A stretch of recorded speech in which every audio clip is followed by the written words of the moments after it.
Covenant. Sur le papier, il a beaucoup de choses pour me plaire. Un univers séduisant déjà, des barbes, des nains velus, des choix plutôt importants, des combos sympathiques, des pierres précieuses. Pourtant, après plusieurs parties, je suis ressorti avec un avis beaucoup plus nuancé. Alors, est-ce un futur classique sans localisation en français ou un jeu à la barbe postiche? Sortez votre bière tiède, c'est parti pour le lancer de Meeple Nain.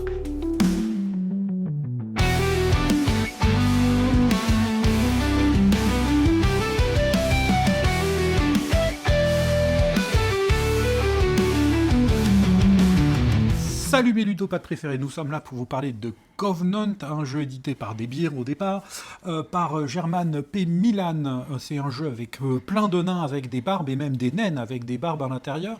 C'est le même auteur que Bitoku, Ménéfer, Sabika et encore plein d'autres. Pardon de la règle. Alors la règle, on a fait des parties déjà à 3 joueurs, et la règle elle était en version originale, parce qu'on a acheté le jeu, au Salon des Scènes encore, un autre de plus. Règle en anglais du coup. Par contre, si vous allez voir le site Board Game Geek, vous allez voir qu'il y a deux utilisateurs qui ont fait des traductions en français. Alors on en a pris une des deux, on a pris je crois la plus récente des deux, qui a été faite par une certaine Sophie, je pense. On ne pourra pas vous dire si la traduction est extrêmement bonne et fidèle, parce qu'on l'a un peu parcouru, mais on a quand même énormément, on va dire, travaillé sur la version originale. Parce que la règle, ça n'a pas été une partie de plaisir. Et quand on est un peu dans une situation critique, on préfère quand même regarder la version originale, parce que bon, déjà qu'elle va être traduite, on va dire, d'une version espagnole qui ne va pas être fofolle. Bon, on reste sur la VO, et la règle, elle va quand même poser pas mal de petits problèmes. Dans l'ensemble, il y a quand même des choses qui sont bien foutues. Il va vous expliquer les concepts du jeu, et ça, les concepts, ils vont être plutôt bien expliqués. Et en fait, il y a des choses qui sont quand même relativement claires dans la règle, sauf que, on va le voir un peu plus tard, dans l'édition parfois, ça peut contredire, du coup vous mettez le doute, vous relisez la règle, vous n'êtes plus sûr, et vous êtes un tout petit peu embêté. Moi quand même le point qui peut paraître un peu tarte à la crème, mais je vais quand même vous le dire parce que c'est assez symptomatique, c'est quand vous commencez à mettre le jeu en place, le jeu commence par la mise en place des joueurs. Et il y a des gens qui l'ont vu sur Board Game Geek et qui ont fait « Ok, vous nous demandez de commencer par la mise en place du plateau joueur. » Sauf qu'à la fin de la mise en place des joueurs, on vous demande de choisir, de faire un draft d'objectifs. Enfin, d'objectifs, de tuiles de départ, de pas mal de petites choses. Et après ça, vous faites la mise en place du jeu. Donc en fait, vous faites votre draft sans avoir vu le plateau, ni quels sont les monstres qui vont être disponibles, les terrains qui vont être disponibles, bref. C'est vraiment bizarre. Alors c'est vrai que moi, quand j'ai ouvert la règle, par habitude, j'ai sauté ce passage pour aller directement sur la mise en place principale et ensuite revenir sur la mise en place joueur. Mais on peut se dire, qu'est-ce que c'est que ce délire? C'est vraiment très bizarre. Et ce genre de petits détails, qui peut paraître un détail pour certains, en fait, on va le retrouver sur plein de choses dans le jeu, des bizarreries, des choses qui ne nous semblent pas logiques, et ça coupe un peu le plaisir. Peut-être que c'est un choix de l'auteur. On ne sait pas, il n'a pas répondu. Est-ce que c'est simple? Est-ce que c'est complexe? Alors, il faut compter 30 à 40 minutes d'explication, vraiment 30 minutes si vous y allez très vite. En gros, vous allez attribuer l'un de vos 4 nains sur l'une des 4 actions de départ.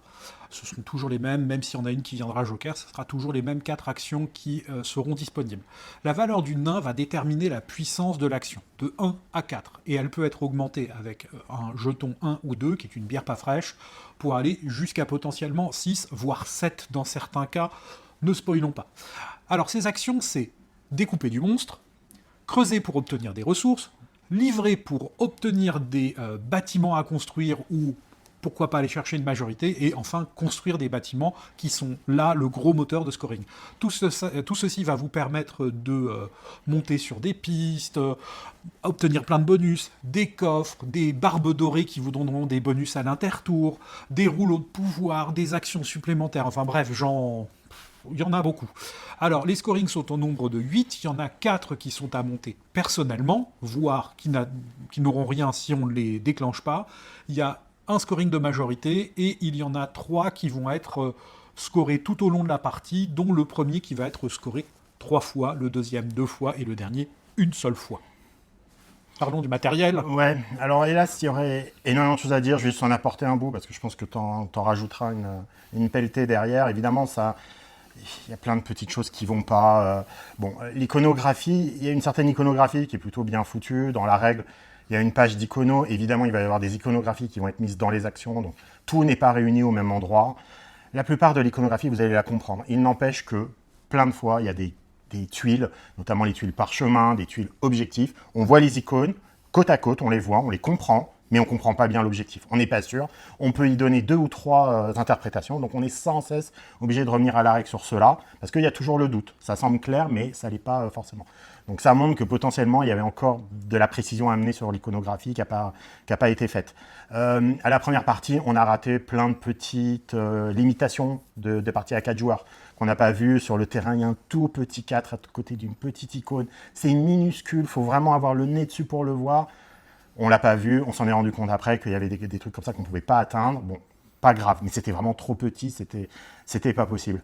Tu reparleras, j'imagine, des reliques, de la piste des reliques qui était incompréhensible. Juste pour vous dire, ça a généré quand même 3 pages sur Board Game Geek, ce point de règle. Enfin, cette édition, on va dire, ratée, qui mène à une règle pas complète et qui amène quelque chose qui est pas bien foutu.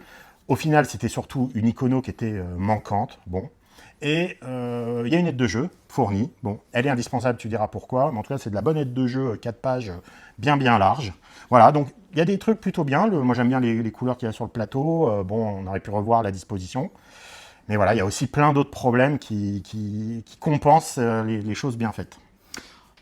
Tu l'as dit, le matos en tant que tel, il est assez joli. C'est du délire. On a ce qu'il faut. On en a plein les mirettes, des beaux jetons en bois qui sont adaptés aux situations. Il y a de la couleur, il y a des jetons en plastique, là, je sais plus comment on appelle ça. Pardon, il y a plein de couleurs. C'est plein de jolis... En bakélite, tu voulais dire. c'est pas le bon terme, mais plexi, voilà, plexi, ouais. plexi. Il y a de jolies attentions. Toute l'iconographie, tu l'as dit, elle est vraiment pas claire du tout. Un retour constant à la règle s'impose. Moi, j'ai un gros souci. Outre l'iconographie, il y a des oublis. Et ça a été confirmé par l'auteur. J'espère qu'on mettra un petit encadré pour montrer où est-ce qu'il a répondu une fois. Sur une piste. Alors, on s'est creusé la tête sur la première partie. On s'est rendu compte d'une bourde qu'on avait fait. Enfin, on s'est posé la question. On s'est dit, mais tiens, il y a une piste qui sert à rien. On monte et on va le déclencher 2 fois, mais on nous dit qu'on peut en avoir 5, c'est les reliques. Voire 6. Comment on fait pour les obtenir? On peut n'en obtenir que 2. Comment ça se passe? Pourquoi? Et en plus, ces reliques ont un pouvoir qui est assez faible sur le fait d'en obtenir 2. Donc on s'est posé la question à la première partie, donc on a fait une grosse pause et on a épluché Board Game Geek, comme beaucoup de joueurs le font, pour essayer de comprendre ce qui se passait. Et on en a épluché et on est tombé sur ce fameux post qui fait 18 pages de long, enfin j'exagère, mais... Voilà, et on en arrive à la conclusion que l'auteur ayant confirmé, il y a des déclenchements qui sont pas bien indiqués. Il y a quelqu'un qui a clairement dit il manque des icônes. Partout sur les autres pistes, on vous indique quand un gain est obtenu et lequel. Là, pas. Donc pourquoi? On se pose la question. Je trouve ça assez fâcheux. Il y a des éléments de réflexion qui sont sur l'aide de jeu et qu'on va avoir besoin d'avoir constamment sous les yeux, alors que ça concerne tous les joueurs et qui auraient dû être, à mes yeux, sur le plateau. C'est les bénéfices des bâtiments, des constructions de bâtiments qui vont donner, en fonction du lieu où elles sont, tel ou tel bonus, tel ou tel gain. Là, il faut avoir l'aide de jeu constamment ouverte. C'est pas très grave, ça aurait pu être soit sur le plateau joueur, soit sur le plateau. Et à l'inverse, il y a des choses qui sont sur le plateau qui me semblent pas forcément indispensables. On a des dés qui nous indiquent un petit gain quand on tue un monstre. Bon, c'est sympa. Là, tout est rappelé sur le plateau. Bon, c'est assez anecdotique parce que de toute façon, on va se farcir le dé.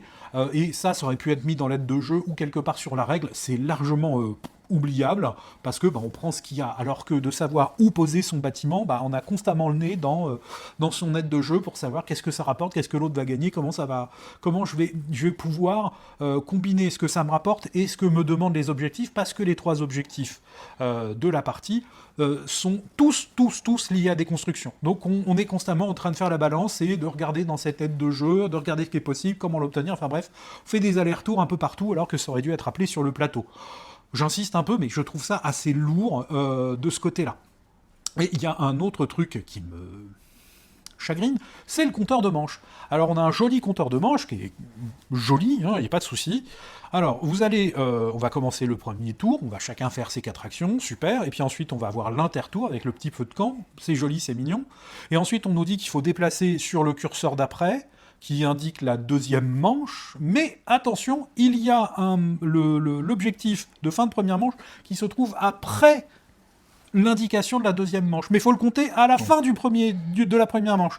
Et ça va être vrai partout. Donc on se pose la question quand on regarde la plateau. Il y a 3, il y a 4 manches, il y en a 3, il y en a 4. Quand est-ce qu'on le compte? Enfin, c'est complètement décalé, c'est mal foutu, c'est mal fagoté. C'est dommage. Et ce qui fait que les premières parties ont été pénibles, fâcheusement pénibles. D'avoir ce gros coup d'arrêt pour aller vérifier ce que raconte, comment on construit cette piste, comment on le corrige, parce que on avait commencé à faire quelque chose, et puis on avait dépassé des moments d'obtention de gains, c'est dommage. Alors je tâte dessus, mais pour moi c'est vraiment c'est vraiment dommage que cette édition n'accompagne pas le joueur comme il faudrait. Alors, on a eu beaucoup d'interrogations aussi sur les autres pistes, sur le compteur de manches, comment bien les interpréter. Ça nuit quand même beaucoup à l'appropriation du jeu, je trouve.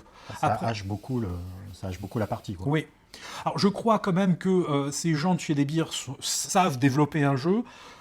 J'ai cette sensation, non pas que ça manquait de temps, quoique, mais en tout cas qu'il n'y avait plus la prise de recul nécessaire et qu'on avait sans doute trop l'habitude du jeu pour pouvoir voir ses erreurs. Et je pense qu'il lui fallu peut-être un ou deux jeux avec des innocents, si je peux dire, et de se rendre compte qu'il y avait là des bourdes. Ça se fait, ça se pratique. Je pense que c'est peut-être cette étape qui a été chantée, qui a été oubliée. On a parlé de bâclé, nous, autour de la table. On aime bien ce mot, décidément. Mais il manque quelque chose et ça nuit gravement. Et on s'est posé la question aussi, mais c'est peut-être plus anecdotique, sur est-ce qu'on peut passer, parce que y a des fois on va se retrouver avec la seule possibilité de faire une action, mais on nous dit mais il se passera rien. Donc qu'en faire? Parlons un peu de sensations, de ce que ce jeu nous a apporté, à part tout cette chienlit, j'ai envie de dire. Il faut dire quand même qu'en effet, l'édition du coup contredit la règle qui est elle, parfois ultra claire, mais que quand on voit le plateau, on se dit, ouais, mais c'est bizarre, le plateau ne nous indique pas la même chose, ou pas vraiment la même chose, il n'y a pas de logique, quoi. Donc on se retrouve un peu entre deux feux, et du coup à beaucoup relire la règle. Bon, au niveau des sensations, alors, la première partie, au-delà que ça peut être très haché, du coup, si vous n'êtes pas préparé, ou que vous n'avez pas quelqu'un qui a déjà l'expérience de la partie derrière, vous allez être vraiment perdu. Le jeu, il est vraiment étonnant. Je me rappelle de la première partie, en effet, de la première action, parce que vous récupérez au début des ressources de départ, et vous avez 4 actions, toujours. Il y a 4 actions, les seules 4 qui sont disponibles du jeu, et en fait, vous pouvez faire les 4. Il n'y a généralement aucun problème. Pourquoi je commencerai d'abord par cette action ou par une autre? Vous n'en savez rien au début, on est complètement perdu. Et on commence à faire une action pour voir un peu les tenants et les aboutissants. Et en effet, au bout du moment où vous avez fait les 4 actions une fois, vous vous rendez compte que chacune peut vous amener. Mais c'est vrai qu'au tout début, parfois il y a des jeux, c'est très clair. Vous savez que il va falloir potentiellement augmenter vos nains. Là, vous vous dites ça, vous dites vos nains, ils sont niveau 1 au début, ils sont nuls. À niveau 1, ils prennent une ressource, ils construisent une maison, ils savent rien faire. Donc vous avez envie de les faire augmenter. Vous regardez un peu sur le plateau où c'est possible. Il y a un peu partout, vous pouvez les faire augmenter, mais vous dites, il faut que j'aille quand même jusque-là. Il faut que je les augmente. Et à la fois, il n'y a que 12 actions. Et il faut que je leur fasse faire aussi d'autres choses. Je ne peux pas juste les faire monter en expérience, ça ne va peut-être pas suffire. Et donc le jeu est vraiment une sorte de casse-tête qui est assez intéressant, parce que y a tout le temps des choses que vous avez envie de faire, mais le jeu est assez. 12 actions, c'est vraiment rien du tout. Et entre les augmentations de force de nains, les constructions à faire, les outils à forger, comme tu as dit, les outils à forger, c'est ce qui va faire votre scoring de fin de partie.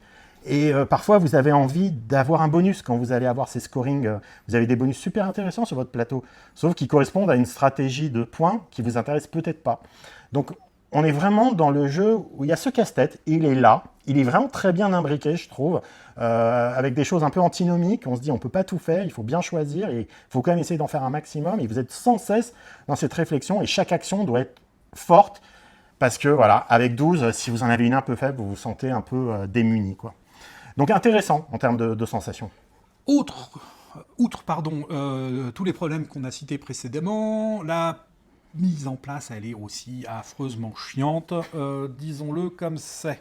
Le jeu propose en tout cas une plongée dans la mine et qui est vraiment intéressant, avec des combos dans tous les sens.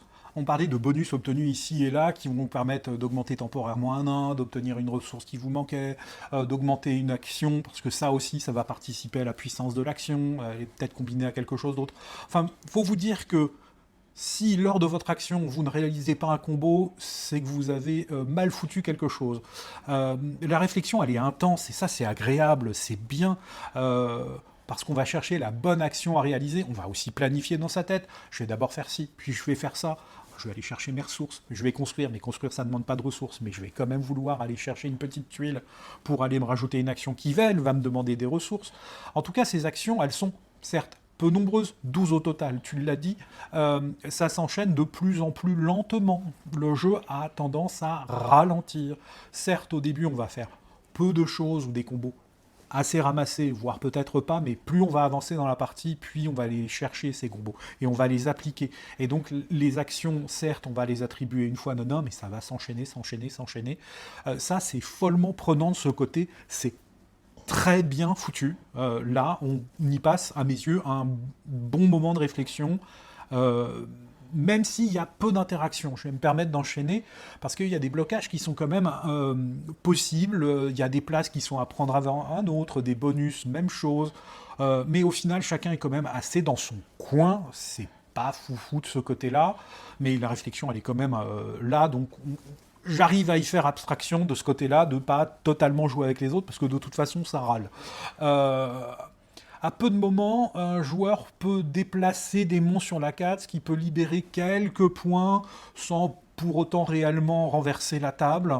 Et donc je disais que ça râle, bah oui, parce qu'on va peut-être piquer la tuile bonus que l'autre voulait prendre avant, et qui va se retrouver à la prendre après parce qu'il s'est planté. Enfin bref, ça va un peu râler. Ouais. L'interaction, en effet, elle est surtout sur le plateau central. Ouais. Vous avez cette mine qu'il faut explorer. Elle est bien cette mine, parce qu'en explorant la mine, vous récoltez des ressources, vous déclenchez des bonus, c'est vraiment chouette, sauf que vous ouvrez des tuiles pour les joueurs suivants. Et le souci, c'est qu'en effet, tu l'as dit, la construction ne coûte pas de ressources. Donc la personne, même si elle n'a pas de ressources, elle peut toujours faire son action de construction. Par contre, on peut quand même regarder en effet si les voisins de gauche ont des bâtiments à disposition. Bon. Et ça peut vous permettre de vous dire, moi, ce coup-ci, je vais explorer, je sais qu'ils n'en profiteront pas, voire même moi, je profiterai moi-même de ma propre exploration, parce que j'ai tout ce qu'il faut. Donc en effet, là, il y a une petite, on regarde un peu ce que font les autres du coin de l'œil, voilà, mais c'est vrai que c'est à peu près tout. Et tu l'as dit, le déplacement de monstres est un truc qui peut vraiment casser les des autres joueurs, mais ce déplacement, en effet, il va arriver dernier tour, quasiment dernier manche, dernier tour, et là, c'est le dernier joueur plutôt qui va un peu se gaver. C'est vraiment l'action que généralement on fait en fin de partie pour se dire, bah voilà, je vais rebalancer des monstres chez les autres. Parce que oui, on ne vous a pas dit, mais les monstres en fin de partie, ça fait des points négatifs. Donc, pouvoir faire du négatif chez soi pour en envoyer chez les autres, ça fait une petite balance qui certes ne va pas forcément permettre de se rattraper, mais peut quand même faire un petit changement de points. Ça m'amène à une autre remarque. Il y a un autre post sur BGG qui fait quelques pages quand même. On a un magnifique jeton premier joueur, il est assez large quand même, et ben il bouge pas. Celui qui a été désigné premier joueur sera premier joueur tout le long de la partie, et ben ça a fait râler des pages et des pages de joueurs sur BGG qui ne comprennent pas pourquoi ce jeton premier joueur ne change pas, et tous disent il devrait bouger. Est-ce un oubli? Peut-être. Est-ce que je le conseillerais à tout le monde, en tout cas si vous cherchez un défi d'un jeu de tableau avec des combos qui sont pas forcément évidents à trouver, foncez. Ouais, et si vous êtes éventuellement amoureux de la Moria, amoureux des nains, vous pouvez foncer. Franchement, le thème, moi je trouve, est ultra bien rendu. Voilà, vous collectez des minerais, vous construisez des monuments, vous construisez le trône, vous explorez la mine, vous combattez des monstres. On est vraiment dans la ville des nains qu'on est en train de construire et d'agrandir, et tout en ayant un petit côté comme ça qui colle bien au thème. Donc ça, c'est plutôt pas mal. On est vraiment dans le type de jeu, tu l'as dit, à combo. On est vraiment dans le je monte sur des pistes. Les pistes me font gagner des petits bonus. Ces bonus-là me font gagner parfois des emplacements que je peux écraser qui renvoient sur une autre action ou un petit bout d'action. Donc vraiment, on est dans ce type de jeu-là. Si vous êtes là-dedans, vous allez adorer. Et moi, honnêtement, les combos étaient pas gigantesques, mais suffisamment ramassés pour ça. Et puis l'autre chose aussi, c'est qu'on est dans le type de jeu où vous êtes à construction de scoring. Vraiment, vous faites votre scoring à la fin de la partie. C'est vous qui décidez où est-ce que vous allez le mettre et à quel niveau vous allez le mettre. Et voilà, donc on est toujours dans les mêmes autres jeux, là, un peu qu'il y avait comme ça en Corée ou même ailleurs, où on fait un peu ces constructions de scoring. Il y a ça aussi dans ce jeu. Donc quand je vous dis ça, vraiment, il y a pas mal de bonnes choses. Mécaniquement, ça fonctionne quand même très très bien, quoi. Personnellement, j'y rejoue pas parce que c'est pas le bon état du jeu et que je pense que si je m'y remets dans 2 ou 3 mois, bah, j'aurais oublié les corrections ou les points de règle que j'avais appris entre temps. Et tout. Moi, j'y rejoue. C'est vrai que... Alors, il faut faire complètement abstraction de la première partie. Et nous, des 30 minutes qu'on a passées sur le poste de Board Game Geek là, pour résoudre les problèmes des reliques.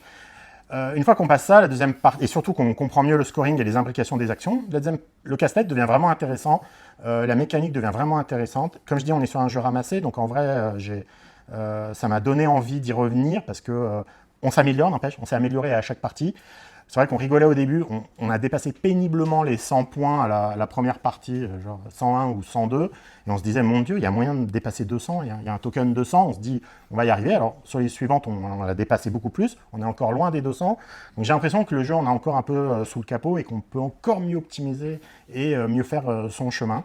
Donc pour ça, il m'intéresse, et puis j'aime bien le casse-tête et la mécanique qu'il propose, toujours dans un jeu ramassé, et moi j'aime bien quand c'est un peu ramassé comme ça, là. Les 12 actions, ça me plaît beaucoup. Une note. Une note, bah, ça sera quand même une barbe bien taillée. Moi, la chose qui me pose problème, c'est que bon, le thème, je m'en fiche, il est extrêmement bien rendu, mais je ne donne pas de points positifs ou négatifs pour le thème. Ça ne me dérange pas. Le jeu fonctionne bien, mais j'ai l'impression d'un jeu qui est sorti trop vite. C'est vraiment... Le jeu est sorti maintenant il y a 9 mois ou quelque chose comme ça. Voilà, nous, on a buté sur des problèmes. Honnêtement, je suis allé voir sur le site de Devir pour me dire qu'il y allait avoir une FAQ, il y allait avoir une com, un truc pour t'expliquer que, oui, attention, on a eu un souci, le plateau, il manque des icônes de trésors, donc voilà, imprimer peut-être des autocollants, enfin, tout un truc, tout un SAV, pour se dire, il y a plein de petites choses à corriger, plein de grains de sable qui sont là, qu'il faut faire, et en fait, rien. Rien, moi j'ai vu, il n'y a rien, et même sur Board Game Geek, ok, le designer du jeu vient répondre à quelques questions, il l'a fait, il n'y a pas de souci, mais voilà, on s'attendait vraiment, enfin je repensais par exemple aux gens de Shackleton Base qui avaient eu quelques soucis à la sortie, je crois qu'il y avait une FAQ qui est sortie en 3 semaines ou en 1 mois, c'était vraiment très vite, et là, rien, comme si le jeu était un peu à l'abandon, alors que, comme tu as dit, il y a vraiment des manques, on peut se retrouver à faire, alors nous ça nous est jamais arrivé en effet, mais pas d'action possible si vous n'avez pas de ressources. Si vous devez combattre et qu'il n'y a pas de monstre, vous ne pouvez pas combattre. Donc comment faire quand même une petite action, une petite compensation pour quelqu'un où normalement il n'y a pas d'action où on passe, quoi. Et on se dit, on a l'impression que le jeu n'a pas été joué, quoi, ou testé, ou que l'édition n'a pas été testée. Et ça me pose vraiment problème. Que le jeu ne soit pas équilibré, qu'ils n'aient pas fait les 8000 parties, ça maintenant, c'est plus dans l'air du temps, je le comprends. Par contre, nous, on s'est tout de suite rendu compte de problèmes, et même des Américains et d'autres Européens s'en étaient rendus compte 3 semaines après la sortie du jeu, quoi. Et 9 mois après, rien. Et je suis un peu déçu de Devir, qui est quand même pas une petite boîte, quoi, côté Espagne, qui est un peu le Asmodée espagnol, j'allais dire, en plus petit, mais voilà, un peu déçu, parce que vraiment, ils avaient une pépite, je pense, dans les mains. Moi, c'est peut-être le préféré que j'ai. On avait joué à Bitoku, qui ne m'avait pas enchanté forcément, très complexe et assez fouillis. Là, je le trouve moins fouillis, le thème est vraiment canon, on s'y raccroche, et c'est très facile. Je sais pas, il y avait vraiment moyen de faire un jeu qui aurait pu être candidat à un prix, potentiellement. Peut-être des clarifications, quelque part. Là, il faut aller fouiller des pages et des pages et des pages pour tomber sur l'auteur qui répond à 2 questions, si mes souvenirs sont bons. Pour moi, la note, ça sera un bon, barbe mal taillée, je vais dire, qui pique, à la limite qui pique. C'est ok, tiens. En tout cas, c'est pas... comment dire, je vais le dire autrement. Covenant, ça aurait pu être bon, voire très très bon. Mais alors l'édition, elle est fâcheuse. Elle est mauvaise. Ça m'empêche vraiment de le conseiller. Je ne peux pas conseiller un jeu dans cet état-là, ou alors faut mettre des astérix partout et aller pointer les pages qui vont bien, en attendant que peut-être l'éditeur réagisse. En tout cas, s'il y a une localisation en français qui se dessine, j'espère sérieusement, mais vraiment sérieusement, que les défauts soient corrigés, qu'on reprenne ce plateau. Alors ça veut dire qu'on ne reprend pas les fichiers, qu'on ne reprend pas le printing qui a été fait sans doute en Chine, et qu'il faut le modifier, mais il en a sacrément besoin, ou alors d'avoir une page de FAQ, comme on le dit, ou de clarification des règles, parce que là, en l'état, c'est pas possible. Et à partir de là, ça en deviendra un jeu qui est plutôt solide. Et voilà, c'est tout pour Covenant. Merci d'avoir regardé jusqu'au bout. Et toi, est-ce que tu aimes le lancer de Meeple Nain ? Si tu as aimé cette découverte et si tu aimes les jeux de société autant que nous, il y a plein d'autres critiques à découvrir juste ici sur la chaîne. Clique, installe-toi et on continue à jouer ensemble tranquillement.